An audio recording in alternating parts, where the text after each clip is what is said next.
Yeah. This ain't about gossip. This ain't about noise. This about ownership. Clarity, strategy, power. Mind your business. Level up, no limits. Stop grinding in it. Start building a vision. CEO mindset. Boss moves relentless. I'm fueling. It's time to get intentional. Hello, everybody. Welcome to today's episode of Gurll Mind Your Business.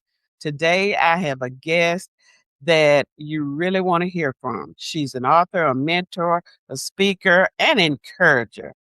She encourages women who are navigating transition. My guest today is none other than Pamela Jennings Taylor.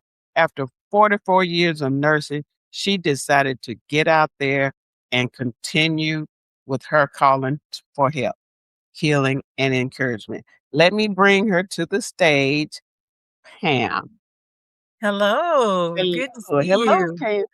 Good to Yeah, see you. Thanks for joining me today. well, thank you for having me. I really appreciate it.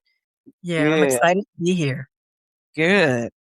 Okay, we're gonna start.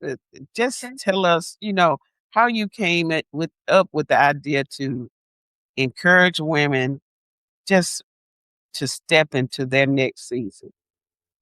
Yeah, so first of all, I never would have thought I would want to do I'm usually, maybe behind the scenes kind of person. And especially with writing and getting out there, I never thought about writing a book at all. But the connection, like I was a nurse for 44 years. I just retired last year. And that leap to writing and helping women, I think it came from being a nurse and being observant of people and their needs and being compassionate. And so I would listen a lot. And even people that I worked with, I would listen to what their needs were. And if it was something I thought I could help with, I would share what I had learned, what God had shown me and given me wisdom about. So that's kinda how I got into it, and I certainly didn't think I would write 1 book, let alone now 4 and counting. So that's kinda how my journey started. And I do have, you mentioned women, particularly for me, moms, and I can tell you a little bit about that in a little bit when you're ready, but moms especially, women who I feel like have more of a quiet spoken, kind of introverted personality, and they don't really know that they can be impactful with their voice and influence people, and others who are just trying to make that transition to another level of their purpose. So that's who I'm called to. So the me mom, is that what you call it? Mommy to mentor. Okay, Yes, okay. yes, yes. And that came from having a heart for moms. So I'll make it personal. When I was 28 years old, my mom passed. And I was married, but it was 2 years before I had my first child. So I got a lot from my mom, while she was here, but also had to ask God how to help me, navigate that motherhood. And so that's where the mommy to mentor came in, parenting adult children. So that's the twist on it, because that's a whole different whole different animal. Mhm. Yes, yes. And so, the book came out of that, just me sharing with people what God had helped me with, personally, to navigate through motherhood and then teenage years and then young adult years. And I just share it with people, write kind of the wisdom down on little scrap sheets of paper, still not thinking book, but just writing it down for myself so I would remember. So that's kind of how it all got going there. And Right. parenting knows I have 3 now adult children.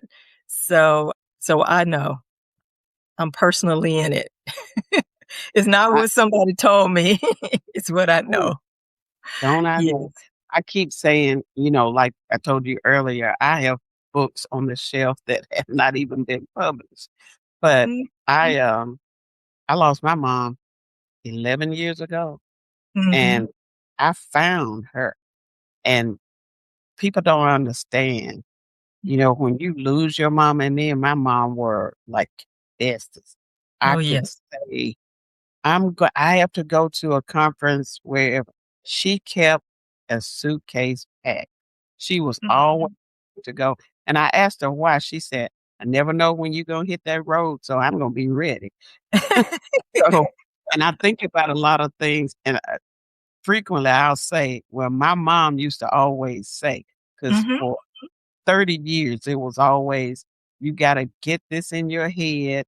And Right, I can remember when we were younger, mama would say, "Y'all just don't listen." But I can remember now that she's gone, I remember right. everything she said. Uh-huh. But that's a Absolutely. so Yes. so the 44 years, I think you said you were in nursing, and then you decided to do this. What Yeah. was your turning point to make you go ahead and retire and then step into your calling? Yeah, so after 44 years, I was more than ready to retire nursing, but I had already written the first book. Let's see, maybe 6 years before then, The Mommy to Mentor Parenting Adult Children. I had written that even while I was working.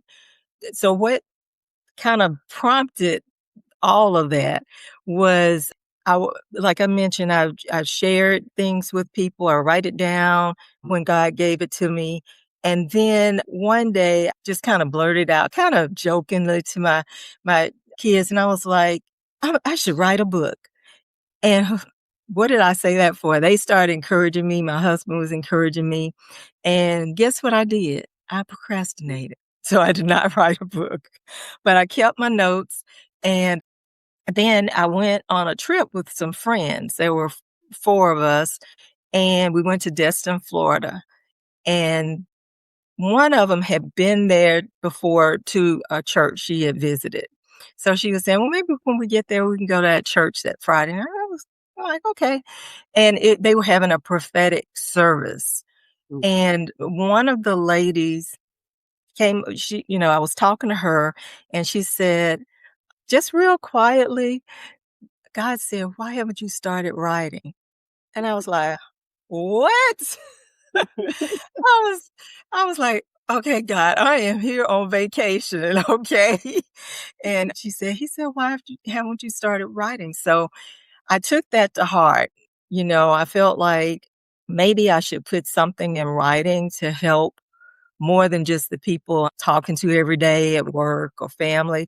And even when I was sharing with them, it was casually. I felt like, maybe this helped me, and I'd share different little tips or things like that when they were dealing with different things with their kids.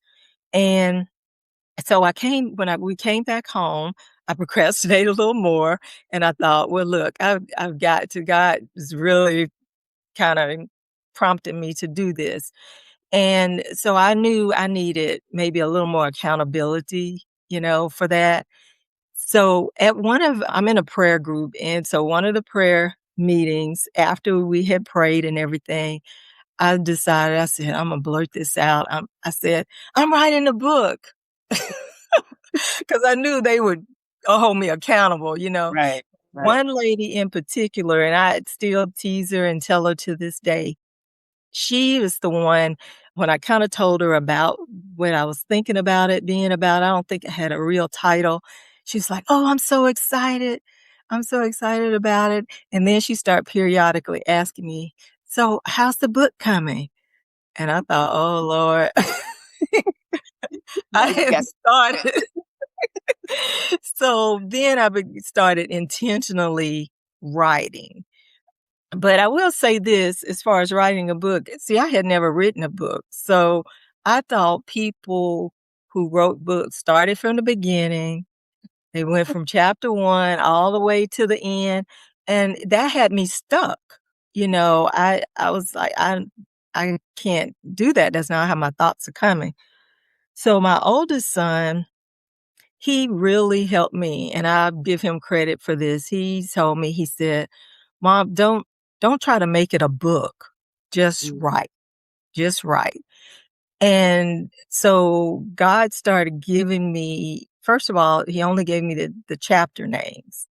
So I wrote those down and I went to my computer to type it in, and I typed the first chapter name, then blank space to go to the next page, the next title.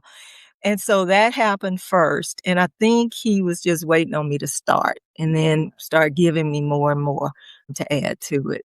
So that's kind of how it started. A lot of procrastination in there. Right. As I mentioned, I didn't write the first book till I was 59. Mm. I wasn't even thinking about writing before then. So maybe I'll say a year uh, before then, I kind of started thinking about it, but I didn't even publish the first one till I was 59. So it's never too late. What? Never, Never never. too late. You Mm-mm. know, God will put things on your mind and your heart that you can speak to because Mhm. you never know who's listening and who wanna hear what you gotta say. You know, Absolutely. that's like me with this podcast. Mhm. I've been doing a podcast for 10 years, Mhm. but I just started in March Okay. I understand. because I was like, "I got too much to do. I don't have time to sit up and Mhm. talk to people and everything." And Yeah. I had somebody tell me, "People listen to you, people wanna hear." And I'm thinking, "Okay, my mom is gone, but Uh-huh. I guess I am sort of like her, and I can talk to anybody." And you probably find people are drawn to you, aren't they? They Yeah. are, Yeah. Mhm. they Mhm. are. When Well, you're that's approachable like that, people are. And I yeah, believe God definitely has for me too. I was stuck in a lot of places, just comparison, you know, thinking I had to have a certain kind of personality to do certain mm, things. And yeah, some people I thought, we have people say, "Oh, she was a powerhouse. She could just, you know, talk and her voice carried." And I'm thinking, that's not me. right, I'm approachable. I do love people. They talk to me, but you're not going to hear me from here way across the way. My voice right, is just not like that. So I had to get over that. right. Mhm. You know, and I have to tell people a lot of times you just have to move out of your own way. And that's our Yes. problem a lot of times. We get in our Mhm. own way, we get things in our head and Right. oh, I can't do this. I'm not gonna do that. Nobody's gonna listen to me. And Mhm. I found that people I don't even know will inbox me and say, that was a good topic. Now, what were you talking about with this? And it's just funny to me that Yeah. people really want to hear what I have to say. But I guess everybody has something to say and everybody have their voice. So that's why Mhm. I wanted to start this podcast because we do have to amplify our voice every chance we get. Absolutely. Yes, we do, we do. And what became clear to me over the years was that God has given each of us an audience. Somebody Right, wants to hear us, like you were saying, somebody. It may not be everybody, but He has given us a voice for our particular audience. And so right, we have to be obedient to do that. And I always think about, I heard this from Joyce Meyer a long time ago where she said, "Do it afraid," you know, right, just do it anyway. Knees knocking together and everything, and it'll get better as you go, but, you right, have to at least start. Mhm. right. So many women believe that they have to be loud to make an impact. But what would you like to say to the quiet woman Mhm. who thinks her voice does not matter?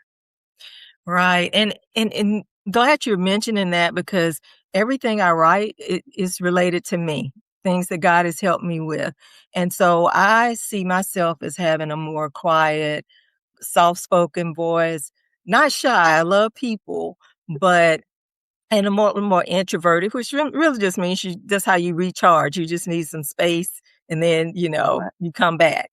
But for those people, that's why I wrote that book, The Quiet Spirit. Don't underestimate your power because even the quiet voices have something impactful, influential to say a lot of times we may overthink, but we have thought about things and we have something to bring to the table. And I think if we get out of our head and just learn to project our voices, especially if we're in a group and we have something to say, a lot of times we do have to project our voices more to be heard. But it doesn't mean changing your personality. So some people are like, well, I'm just quiet and that's just how it is. Okay, yes, but you have something that somebody needs to hear. And it's almost selfish not to share it because that may be something that really helps them to transform their lives. And you have that inside of you. You know it. And most quiet people, they are burning inside to say it. They just won't go on and say something because they don't think they'll be heard. And so for them and for myself, what I had to do was purposefully educate myself, purposefully, maybe take some online classes or read some books on how to do it because there's no excuse not to share just because you feel like you're more quiet and soft spoken. God still has a purpose for you. God always have a purpose. The thing is Mhm. you have to lean into it and know yourself because Right. there is a big mindset shift for Mhm. people that don't think they have anything to say or anything to Right. offer to anybody else. People just don't understand. And I was one of those people. I didn't Mhm. think I thought, nobody want to hear what I got to say. But I Mhm. had to really change my mindset because you know, people don't realize wherever you are in life, your mind got there first. And unless Yes, you change that's your good. mind, nothing is going to change. So, Exactly. what did you do to stop comparing yourself to others, and just step out to own up to what God put in you? Mhm. Eh, you have to take one step at a time. When you look too far ahead, you're gonna either get frightened or think, "I can't do that." And I like to say, and I do tell people this sometimes, I said, walk in the revelation that you have for today, just for today. What did he say do today? What's that one step that you can do today? Then rest and God is going to connect the dots. There are a lot of things over my years that I told a friend of mine, I said, I think God, he grooms us and we don't realize he's just inching us out more and more into the deep waters. Right. He kind of gets your hand and say, okay, come on, Pam, let's just take a walk and do this. And then next thing you know, you're taking another step and taking another step and you look around, and it's like, God, how did I get way out here in the deep? But if you just take one step at a time. So an example would be for me, as a writer, and anybody as a writer, if you know you have something to say, do the first thing. Go to the Dollar Tree and get a notebook and a pen. You know what I'm saying? Nope, don't make it so deep that you don't do anything. And that's when you are stagnant, you're just stuck. And I call it continuous preparation. Mhm. Where, you're gonna, which is really procrastination. We Right. kinda doctor it up to sound like, "I'm just preparing, I'm just, I'm still getting it together." But to do that one step, we wanna be excellent, but be excellent for this time period, you Hmm. know? And then you keep tweaking as you go.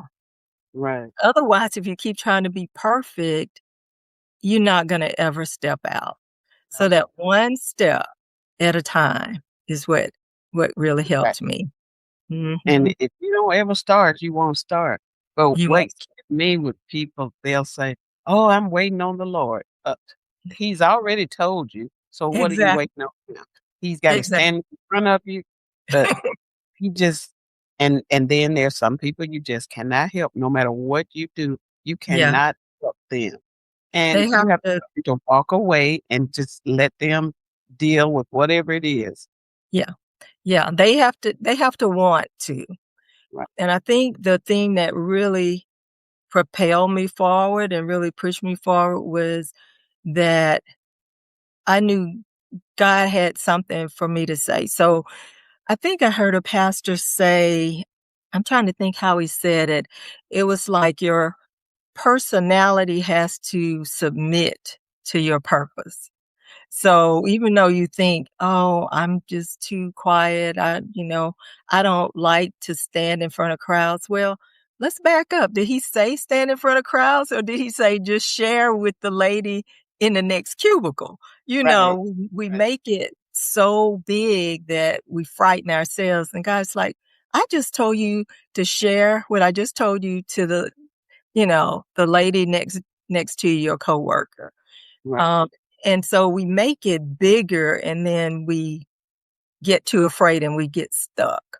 right, So I say just like I said, just walk in the revelation you have for today. What did he say do today? You know, right. if you're trying to start a business, there are so many tools out there now. You can at least research and see how to get started. I know I'll give an example with me with Instagram posts. My kids, they're not on Instagram and all that all the time, but they know things, right? So Mhm.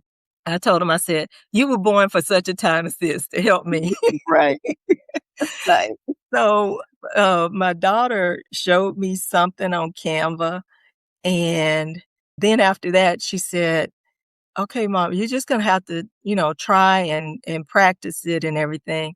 And I think the first post I tried to put up, I was like, "Oh, where's the button to delete it?" Because something was wrong. But it's okay. It's like, don't make it such a big deal.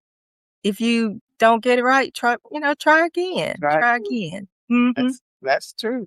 I Yeah. remember when, I had the BlackBerry. I loved my BlackBerry, and I did not want an iPhone. I tried Uh-huh. the Android, I didn't like the Android, and my daughter just kept saying, "Mom, you should get a iPhone." And I was like, "I don't want an iPhone. They have gadgets, and they have this." So Right. I broke down and I got the iPhone. And then I would call her and I said, "Okay, how do you do this? How do you do that?" She said, "Old people need to stop getting technology if they don't know what they're doing." So I said, "Okay." I got my phone. I picked my phone up at 2 o'clock. At 3:30 that morning, I knew everything there was about that phone because I Mhm. was determined. I was not gonna let her tell me I need to stop calling her, but I was just calling, and she said, "Well, mom, I was trying to do that." I said, "Girl, that's easy. You can do this." And then she started calling me. I said, Uh-huh. "Sir, no, that's not an old thing, right?" And she said, "Well, I'm gonna figure it out like you, but I don't have time. You have time to do this." Tables turned, didn't they? Right, right. Mhm. I But told my we daughter. gotta support our young kids, our Yes. small kids, whoever it is. We just gotta stick together and help each other. And that's Yes. that's another reason I wanted to do this because we no longer help each other. I can Mhm. remember back in the day, if you needed sugar, you went next door, you went across the street. Nobody talked about you. Borrow some sugar now. It's gonna be on social media. And I'm glad you brought that point up because one of the things that's helped me as well is I'm in an accountability group now. It's just 4 of us, and that really helps each of us. And actually, we do it by Zoom because 2 of the ladies live in different states. They don't even Mm, live in the same states with each other, but we had met at a conference and decided to uh, make each other accountable, and it'll be 2 years, I think, in November, right, and we look back and we're like, "Wow, this really helped." So community and encouraging each other on learning from each other. They're a little bit younger than me and my other friend. These 2 are a little bit younger, but I say, to get in community with people, especially people of like mind with you who right, believe, it might not even be the same thing, but God has put you let you know that he has something for you to do, and you're with people who also believe God has something for them to do. Iron does sharpen iron, and that's Yeah, what that we're doing in community, and not to be afraid to be in spaces with people who know more than you. right. I think that really holds you back when you're like, "Oh, I don't know anything about that." Okay, that's a good group to be. Right. Instead of the group that say, "Oh, she thinks she know everything." We don't know everything, and I'm willing to learn from Ex everybody. I was just talking to my grandson Right. about that. I said, "You need to associate yourself with people that can help lift you up, not all of the Mhm. negativity, because there's enough of that. We don't need that. Right. We need to make sure that we lift each other up, not talk negative." Like, my husband was talking about me. He was like, "Oh, it's something in your eye." I said, "Well, why didn't you get it?" Because my daughter, she didn't care if it's in your nose, your eye. She didn't care. She get it.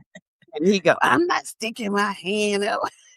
And I say, "But if you don't want me to go out with something on my face and not tell me." And he was like, "I'm sure you look in the mirror, but what if I wasn't able to?" Right. But we've gotta be receptive. If somebody say, Yes. "Oh, you got something on you," or whatever, you can't Mhm. get upset every time somebody's trying to help you. But Right. it goes back to mindset. You Mhm. I think I lost you.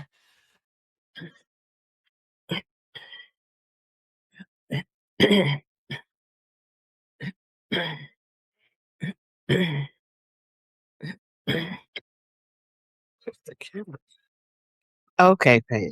I have no idea. I can hear you. Okay, hold on. There you are. Okay, can you hear me now? I can. Uh-huh. I have no idea. My cord just unplugged. What? Just and I'm thinking, "What am I doing wrong? Is it a conspiracy?" Oh, my goodness. But okay, I'll just make sure that I edit that part out. But Yeah. uh, and I just forgot what I was saying. Yeah, let's see what we were talking about before the end. Gosh, I've forgotten too. You wanna just transition to something else or Yes. Mm, that just took my train of thought completely. Oh, I know what you were talking about. I don't know if the very last thing, but your daughter and you teaching her about what you learned about your phone, your Oh, iPhone. yes. Yes. Mhm. She's gotten better with teaching 2 things, but it's just so funny when they think we don't know anything and they Mhm. are the experts. Yeah. Well, I tell my kid what the way they do me, because this is what I talk to in a book about mommy to mentor, like gradually giving your child little more, so they can become independent adults, right? So when they were growing up in teenage, if they had, especially teenage before college or so, if they had to call to check on something, I would give them some notes, like ask this, you call and you ask this. Right. And so, and I'd be sitting there mouthing what to say, and pointing to the paper. And so they could learn to handle their own business, Right. call and check on things themselves. So I talk about that too in the book. But it kinda backfired on me, Cookie, because what they did for me when I needed help with different things, they kinda show me a little bit, and then they would let go. I was like, "Wait, can you just do it for me?" Right. "No, you just gotta try it, just." Right. So, what I taught you kinda backfired on me a little bit, so now they're doing me like I did them when they were growing up. Right. Like, "No, just try it. I showed you, I wrote down." So I'm like, "Oh, man, they're doing me like I did them, Right. and making them do it." So that's how I've been learning for And sure. you have to keep yourself motivated Mhm. regardless of what's going on. You Oh, yeah. know, sometime I wake up and I think, I just wanna go back to bed. But I Mm, know if I get in the bed now I was telling somebody, my office is away from my house, and that's purposefully, okay. because if Yeah. I was at home, I already know I will be either in the bed, in front of that TV, or Uh-huh. doing something that I probably shouldn't be doing, and it We have doesn't to matter. know ourselves, don't we? We really you do have to be honest with yourself. Mhm. Right. Mhm. No matter Yeah. what. Yeah. So, but what helps you stay motivated, Mhm. when growth feels just so slow, and it does me like that Yeah. often. Yes. Oh, Yes. It can seem to move at a snail's pace. Of course, I do quiet time and devotionals and things like that, the scriptures to encourage me, but as well don't tell me it's doing something else. Pam? Okay, Pam, can you hear me? about the account there you are, I was just about to text, I could hear you, but Okay. I couldn't see you. Yeah, you froze. Yeah, but I was saying that what keeps me, motivated and all, besides quiet time, my faith, is community, being with friends, having some downtime with them, some fun. The accountability group that I said that I'm in, because it's not all about goals. It is about goals, but we also talk and laugh.